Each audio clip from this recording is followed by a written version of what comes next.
ബലിപെരുന്നാളിന് വീട്ടിലെ കൂട്ടുകാരൊക്കെ വന്നു. വലിയ സന്തോഷം. ഒരുമിച്ച് ഭക്ഷണം കഴിച്ചു. അപ്പോഴൊക്കെ എൻ്റെ മനസ്സിൽ എൻ്റെ മിണ്ടാപ്രാണികളായിരുന്നു. ഇന്ന് വീട്ടില് അവർക്കും സ്പെഷ്യലുണ്ട്. ഇതാണ് അവർക്കുള്ള ഫുഡ്. തരാട്ടോ, നല്ല വിശപ്പുണ്ടല്ലേ? വാ വാ, കഴിച്ചോളീം, വയറ് നിറച്ച് കഴിച്ചോളീം. ഇന്നെൻ്റെ കൂടെ എൻ്റെ ചെറിയ മോള് സഫാസാദി ഉണ്ട് കൂടെ. എല്ലാരും കണ്ടു പഠിക്കട്ടെ. ജീവിതത്തില് പറ്റുകയാണെങ്കിൽ ചെയ്യാലോ.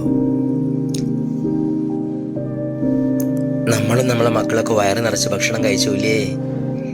എത്ര പേരാണ് ഒരു മിണ്ടാപ്രാണിക്കെങ്കിലും വിശപ്പകറ്റാൻ അല്പം വെള്ളം, അല്പം ഭക്ഷണം കരുതി വെച്ചത്? ഒന്ന് പറയണേ. അഥവാ നിങ്ങൾ ചെയ്തില്ലെങ്കിൽ ഇനി വരുന്ന വിശേഷ ദിവസങ്ങളിലെല്ലാം ഇതുപോലുള്ള മിണ്ടാപ്രാണികൾക്ക് അല്പം വെള്ളം, കുറച്ച് ഭക്ഷണം കൊടുക്കാൻ വേണ്ടിയുള്ള മനസ്സ് കാണിക്കുക. കാരണം ഇവർക്ക് ചോദിച്ച് വാങ്ങിക്കാൻ അറിയില്ല.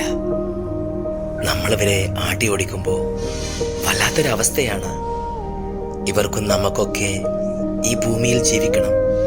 നമുക്ക് മാത്രം ജീവിച്ചാൽ പോരാ. ഇവരും ദൈവത്തിൻ്റെ സൃഷ്ടികളാണ്. കണ്ടില്ലേ ഈ സ്നേഹം?